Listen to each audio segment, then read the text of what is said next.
Hi there. This is the Legends of Inside Sports and the Way We Were. And today we will be having one of those legends as we take a look down as we go down the road for the Final Four. My special guest today is not Dick Vitale, of course, one of those other experts that can tell you all about uh, the NCAA Final Four, but I got a pioneer, a special person. What I don't know, I ask her. She is an award-winning broadcaster with over 46 years in the business. She's a Kansas native. Began her career with the University of Kansas Sports Network. She was the first woman sports anchor on TV in Wichita, Kansas, St. Louis, Missouri, and Washington, D.C., which is where we met over 35 years ago. She has done work in movies, national and local commercials, network series, Homicide, in The Wire, and most recently host of a 2-hour weekday talk show on Sirius XM satellite radio. She is an active nationally and locally with SAG, AFTER Union, and she has begun a second career as a regional marketing director, insurance broker, and financial advisor with First Financial Security. So without further ado, I would like to welcome my friend, Miss Maggie Linton. How you doing, Maggie? I'm doing great, Harold. Good morning to you and also to your listeners. Well, Always good to talk with you. Yeah, I'm telling you, this is going to be a great show because we're going to look at the trouble on the road to the Final Four, first of all. And first, let's take a look at what happened at Arizona this past season, where an assistant coach was arrested and implicated in a U.S. Justice Department investigation into the business of basketball. Several recruits decided to change schools because of the bad publicity. Because coming out of those schools, their first choice. At one school, a player was suspended and then reinstated after testing positive for traces of drugs in his system. He was reinstated because it was discovered that the drugs remained in his system from the year before. How about that? The head coach at Indiana, Sean Miller, was accused of a serious violation, and he left for a game, and he returned and said, "I am ready to go."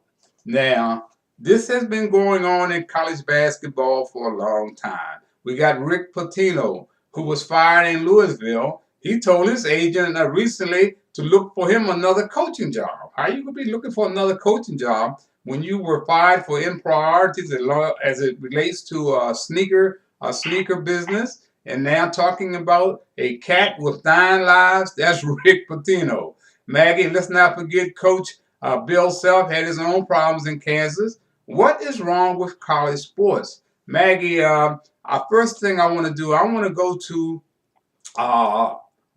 Inside Sports College Basketball Roundtable that I put together in 2003. And the host of this roundtable is NBA Hall of Fame player, pioneer Spencer Haywood. Now, the first voice you will hear, and you are familiar with this roundtable, will be that of Gary Williams of the University of Maryland, who won it all in 2002, and legendary Temple basketball coach John Chaney. The comments will be followed by the voices of Howard University's Butch Beard, and the whole thing comes centered around kind of legendary coach Clarence Bighouse Gaines of Winston-Salem. The topic is the Knight Commission report and Proposition 42. Now, the bottom line, the educational system is corrupt, according to former Education Secretary William Bennett, who quit the system because it was so corrupt. Maggie, let's take a look and see what they're talking about here. Okay. All right, set this up, and boom. And that's the problem. The college presidents spend all this time dealing with college athletics, and yet there's a much bigger problem out there than the kid that flunks out of college, say, because he wasn't prepared to come in and do the job. I think John's point should be well taken, that the problem lies in the way our school system is. I think that's one of the things in this country that's gotten worse as time has gone on instead of better. Kids were being educated much better 20 years ago, and then all of a sudden, that's dropped way off for whatever reasons. And I think that's what's got to be looked at first before you can start worrying about that great 6'10" basketball player that isn't doing well in college. That is very true. That is the absolute truth. Those guys are just, if you see an athlete who's having problem academically, you got to be alarmed. My God, that there's so many others. See, the athlete is very particular. He's been somewhat saved because he's interested in sport. We've been able to control him and guide him, and maybe we failed because he shows that he certainly hasn't learned how to read or write in some cases. But if that's true with the athlete, where we've had a hand on him, just think what it really means for those other youngsters that do not show this kind of promise. So, Johnny, what you're saying is have a national reform educationally and give teachers money, and we will be able to have the type of kids that we're looking for, right? Well, I think that the president and the rest of these guys have talked about that, and they constantly move away from the fact that we need more money in the higher education. But try to remember that in the last 5 years, we've had 2 guys who quit and said that the American educational system is perhaps one of the worst and most corrupt in the world. And if you know what I'm talking about, you're talking about the Secretary of Education, Cavazos, who just quit most recently, and the other one, I think, was Bennett, who had quit about 4 or 5 years ago. And they ran away from it because they felt that there was nothing could be done. And each one of them have written books that stated very clearly that our educational system needs to be reformed. And we're talking about it at the early level. So if they recognize it at that level, and the president is steadfastly saying that, we can do something about it, but it doesn't need more money. It just needs a new attitude. I just don't know how you can reach any altitude only with the attitude. John, when you look back at that night report and you look at the Texas plan, and I think they referred to it in the night report, no pass, no play in high school.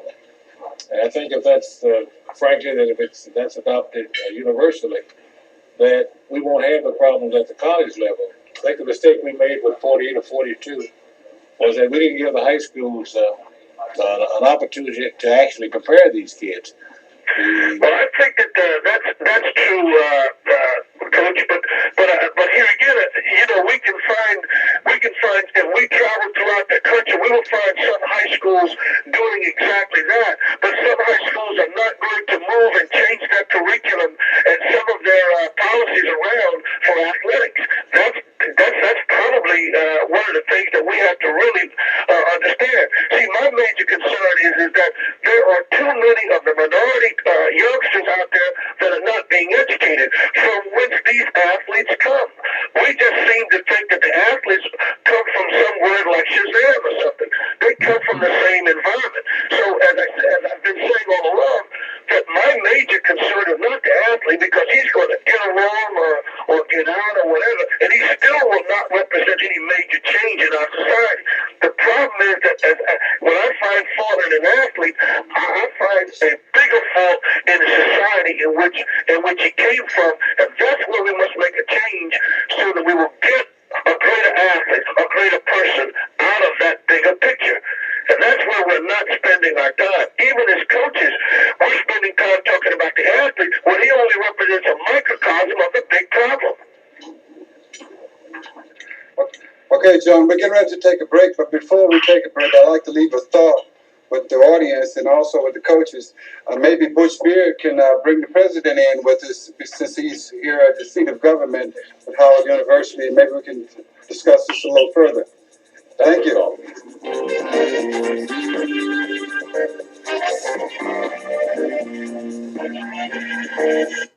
Okay, Maggie, can you summarize what we just heard there from, of course, Spencer Haywood, who was our host of that roundtable? And, of course, you heard the voices of John Chaney of Temple University, Butch Beard of Howard University, and Coach Gaines. Where are we today, Maggie? That was 15 years ago, and we are still having problems with the student athlete, college sports, and the coaches. And a lot of it is centered around that the coaches are being paid all of these dollars and the students are getting nothing.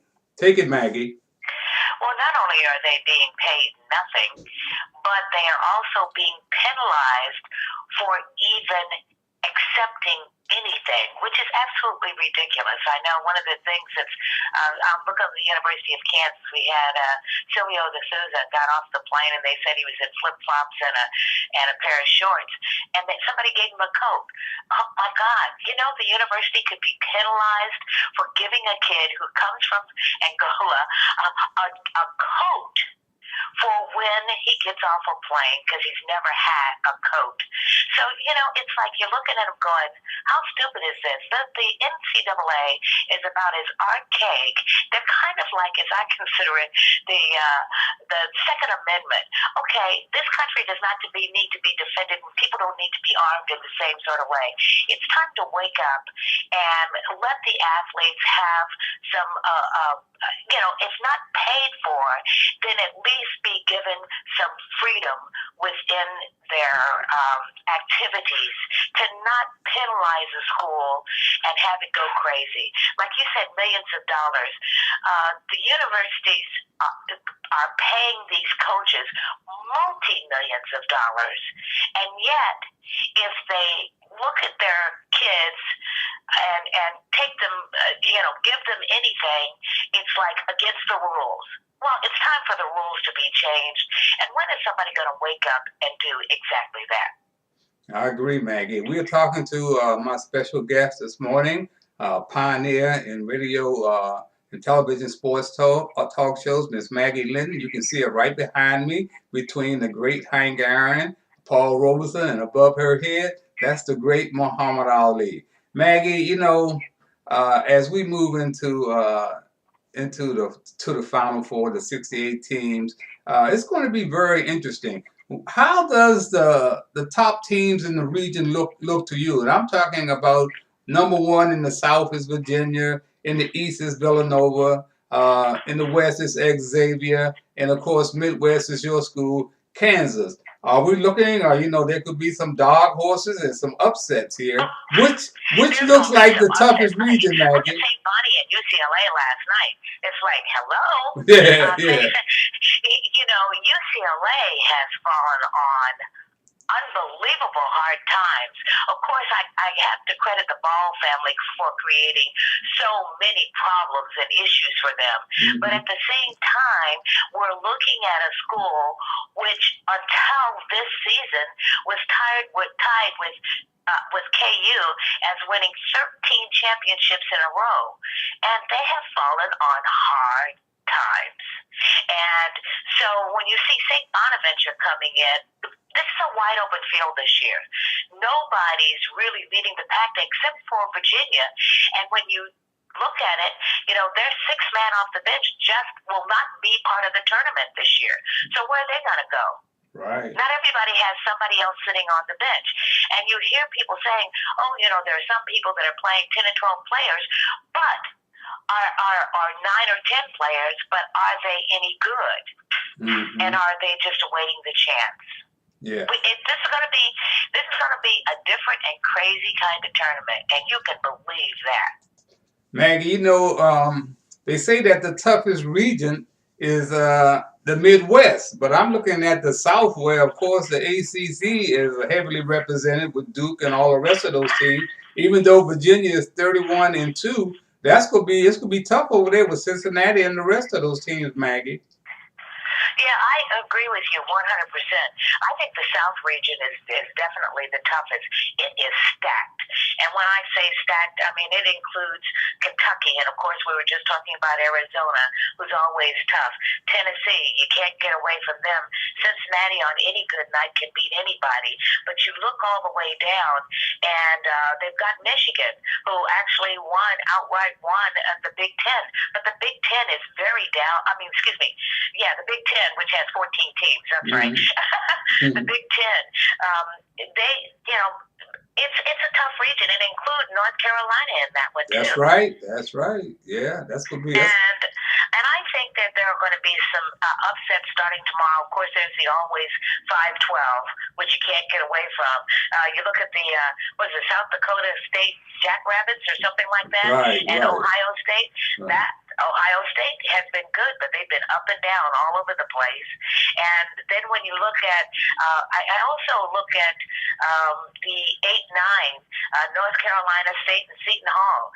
You know, the ACC generally is good all the way, but they've been spending their time knocking off each other too. And you can't overlook NC State. Right. And when I look at some of the others, there's gonna be some tough road to hold. And when I also, one of the other ones that because KU got upset by them, I guess about 6-8 years ago, and that's Butler. Butler comes to play every single time. That's right. And you cannot overlook them. And that's a 10-7 matchup with Arkansas. So it'll be interesting to see. Somehow Butler gets prepared every year, and you can always, it's fearing them. But you got to be ready, and it's still just one game at a time. And way too many teams look ahead to what may be rather than playing it one game at a time. And as long as you stay focused on that, you have less chance of an upset. And I have to tell you, I also think Duke is going to go out early, as well as Kentucky. Wow. I don't think it's going to be a first game, but it could very easily be a second game. They may not even make it in to the Elite Eight, much less the Sweet 16. Right. Maggie, in the East, we got Villanova. Of course, they got to face teams like Wichita and West Virginia. That's good. That should be a very interesting matchup over there. Yeah, it sure will be. And it'll be interesting to... Well, you know, you just don't know. And sometimes I look at the choices and I say, who? Yeah. You know, Michigan State is consistently good. Tom Izzo prepares his teams every year, but nobody's even been talking about them until now and saying, oh, they're ranked too low. Well, again, I say the Big Ten was not that consistent this year, so you got to pay attention to were they playing against mediocre teams and how well prepared are they for the adventure. And there's one other team I have to mention, and that's Davidson. Always ready. People forget that Steph Curry came from Davidson. And year after year after year, that team who does the laundry for all of their students, that is one school that everybody says, the kids don't have to take their laundry home to their parents. But every year, Davidson is prepared, and they come in ready to play. Well, Maggie, you know, you were speaking about Butler early, how they come every year ready to play, and you better be ready for them. There's a matchup over here in the West. We got Xavier, number one, but we got the HBCU schools represented by North Carolina Central, and everybody's expecting them to, you know, be overwhelmed, but you can never tell, Maggie. Like you said, they better play one game at a time. That's right. Very, very true. And, you know, there's always an upset. And when nothing against Gonzaga, God knows they're ready too. But UNC Greensboro, they play tough. And a lot of people don't take the time to watch games throughout the whole season, because a lot of teams are on the, they kind of go, oh, I'm not going to pay any attention. And then they're scrambling when it comes time, you know, to pay attention to some of the HBCUs who've made it. It's like they win the games and they're ready, and they are scrappers. Right. We're talking to my special guest, Miss Maggie Linton, a pioneer in sports talk radio and television. Maggie, there are some questionable selections, and one of those questionable selections is Oklahoma. And I can kind of understand why Oklahoma's in there, because of this young man, Trae Young, has been this outstanding all year. But I think they lost like 8 of their last 10 games. But they were selected, and Notre Dame was passed over. Right. Well, I'll tell you the team that I'm probably most upset about not making, and that's OSU, Oklahoma State University. Okay. They beat some teams, including my team twice, the Jayhawks twice, but they played and beat a number of top tens. I mean, not even top tens, but top 25 teams while they were all ranked. And you got to pay attention to why they got left out and Oklahoma got taken instead.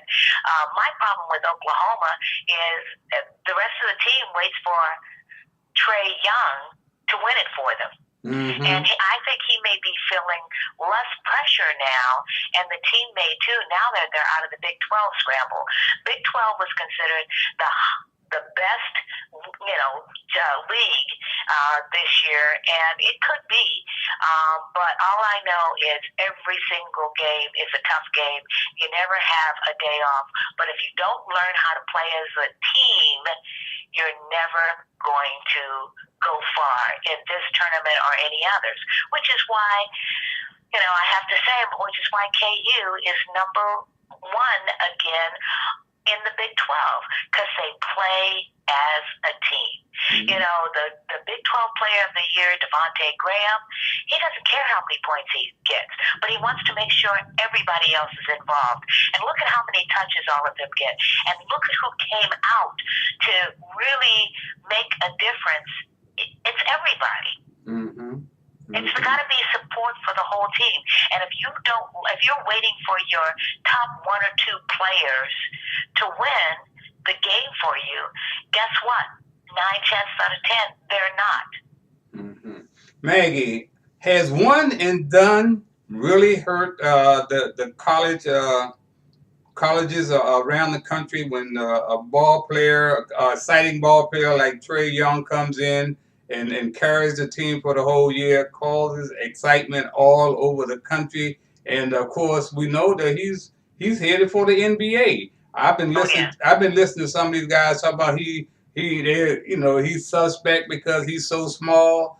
So is my man Stephen Curry. But this young boy can shoot that ball, and he has no problem in going to the basket to take that beating. I think he's going to be a great pro once he gets used. He's easy on his frame. He can pick up 10 to 20 pounds. There's no doubt about that. I think he's going to be a great pro. But does one and done hurt the system? Yeah. Yes, it has. It's not only hurt the system, but it's also hurt the players. See, I'm a firm believer that you should stay 2 years. Number one, to learn about yourself, know who you are, gain some knowledge about. Because most of these guys, this is the first time, except those who went away to like Brewster Academy or something like that. This is the first time they've ever been on their own. Mm-hmm. Many of them have lived at home until they move on to college.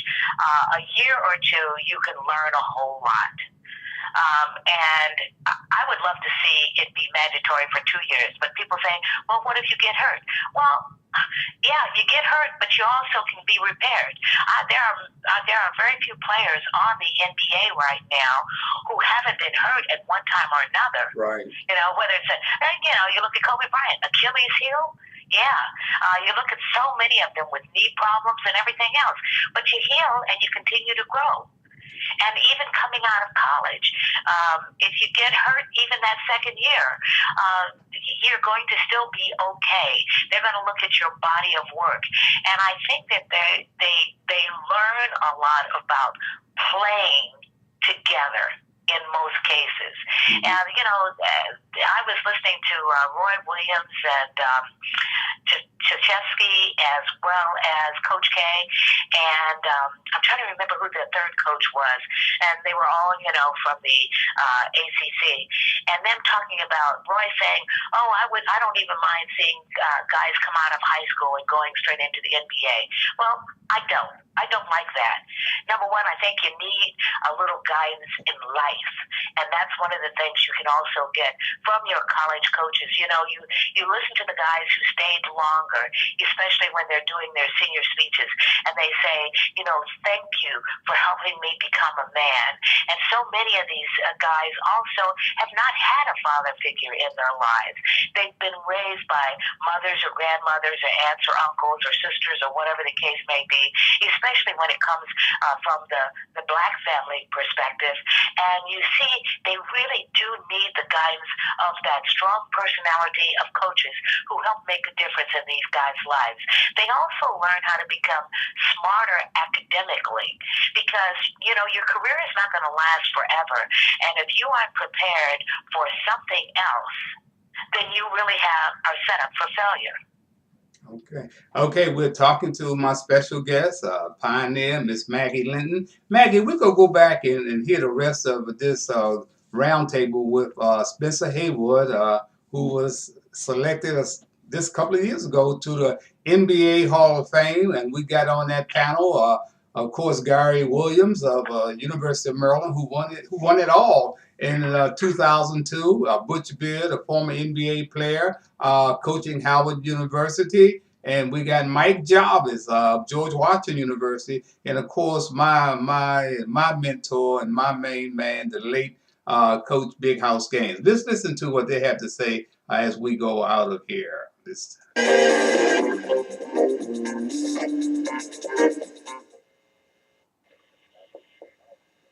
Coach Gaines said about that, in my experience recruiting and seeing some of these kids in the homes where the dad's not there a lot of the time, and these kids reach out for somebody to be that substitute father figure maybe. And unfortunately, a lot of time, this guy they reach out for is somebody who works at the recreation center or whatever.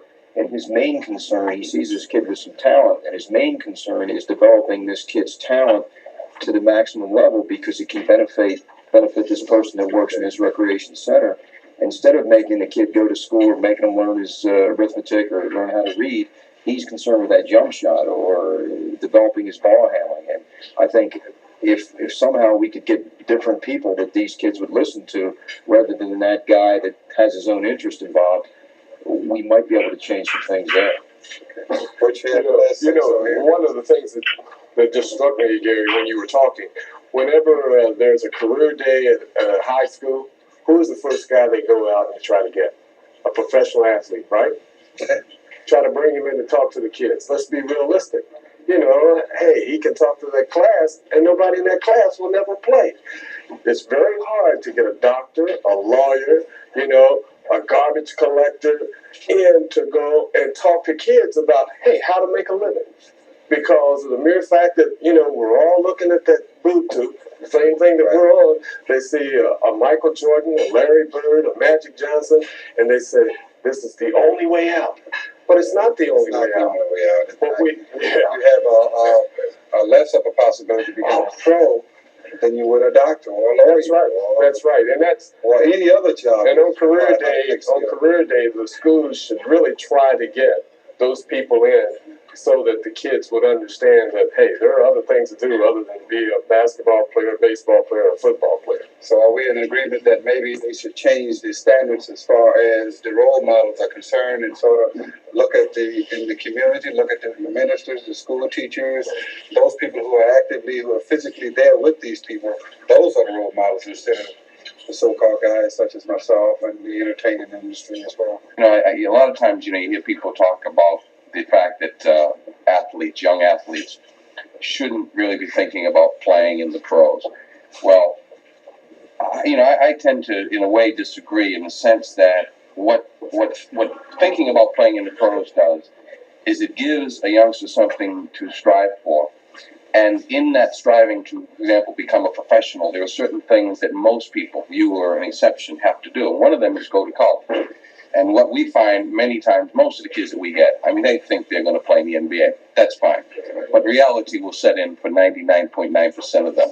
And hopefully when reality sets in and when they discover that they cannot play in the NBA, at least they have a degree and they have some other educational learnings that they can fall back on and go into another profession. So I don't think we want to totally discourage youngsters from participating in athletics, because we all know, and we wouldn't be sitting here if it weren't for athletics in terms of all of the other values and lessons that we learn. And it would be wonderful if we could be coaches and teach what we teach best. But we can't do that because we have to be father, mother, priest, reverend, rabbi, you name it, okay, psychologist, etc. The day may come where maybe we can specialize and do the thing that we do best. Okay, guys, we're getting ready to wrap it up. Again, Spencer Haywood. We're going to let our host wrap it up, Harold Bell. Well, that's going to be it for Spotlight on Sports. Until next time, I'm Harold Bell. Okay, that was, of course, my special roundtable with Spencer Haywood, Coach Bighouse Gaines, Mike Jarvis of George Washington, John Chaney via telephone, and of course Butch Beard, talking about what we need to do to improve the system. Maggie, take it from there. What did you hear? What do I think needs to be done to improve the system? That's right. First of all, bring it into the 21st century. I mean, it is time for the NCAA to be looked at seriously about what's going on, how they can improve the lives of the student athletes, and because that's what they are. They're students first and athletes second. And I think one of the ways to change it is to require 2 years, not just one. One and done is great, but when you look at the track record of all those have gone ahead, you'll find a lot of bumps in the road, just as the gentlemen were saying on the tape. Way too often they get in and they fail miserably, and then they don't know what to do because, number one, they don't have a degree, they don't have any connections, and they haven't grown up. Yeah. Some of these kids are 17, 18 years old. Number two, programs in general need to not just look at them as a source of income for the university. They need a lot of real help in order to move forward, and I think it should be there for them, and that's what the NCAA should be concerned with, rather than whether somebody gave somebody a coat or a dinner. I know, Kate, you got put on probation years ago when Larry Brown, right after the championship, because a kid's grandmother died, and he paid for the kid to go home to his grandmother's funeral. The school wound up going on probation for that. Really? How stupid is that? Yeah. Maggie, the former Secretary of Education, it was mentioned in that roundtable, William Bennett said that the system is corrupt. And the whole educational system needs to be revamped. If you don't think that's true, all you have to do is watch 60 Minutes this past Sunday with Leslie Stahl interviewing the Secretary of Education. She doesn't have a clue. She doesn't have a clue. Does not have a clue. She gave a lot of money to the Trump campaign. Let's talk about that. We don't even have time. Yeah. I look at this totally disruptive political system right now, and it's time for all of America to wake up. The kids from in Parkland, Florida are leading the way, and they remind me of over 50 years ago when the young people in Selma, Alabama, and all throughout the South, and because your wife's family was so involved, they said, this is it, we're done, we're not going to take this anymore. And young people will once again lead the way, and it is, a few years ago, a number of the athletes in football as well as basketball said it's time for us to be paid. Well, maybe they don't need to get paid because they're doing full ride scholarships, but at the same time, perhaps some money should be put into a fund, and for as many years as you stay, you leave that school with some money set aside for you so that you can move forward with your life. Whether it's in the NBA or not, you do have a nest egg in order to grow. Well, Maggie, I want to thank you so much for taking time out of your busy schedule to be here on the Legends of Inside Sports, because you are definitely a legend and you have you have been in my corner for so long. There's no way I will be sitting here today talking to you without your support. And it's so great to see that folks are finally waking up. We always talk about children first. We say that just to get in the office or get in position. But you know, I'm so glad that I lived to see the first black president. I lived to see where folks are saying children are first. They are a part of our landscape and they're part of our future. And for the past 50 years, my focus has been on making sure that our young people get a chance to become healthy, wealthy, and wise. And now that we see that so many of them have lost their lives in these senseless shootings, not only in the schools but in Chicago, in D.C., gunplay has to come to an end. Somewhere, somehow, somebody has to say, like you said, it look like the children are saying, enough is enough. Maggie, thanks once again for being my special guest here on the Legends of Inside Sports. And that's going to be it for this segment. And I want you folks to remember that, like I always say, that every black face you see is not your brother, and every white face is not your enemy. Until next time, I'm Harold Bell, and you can color me gone.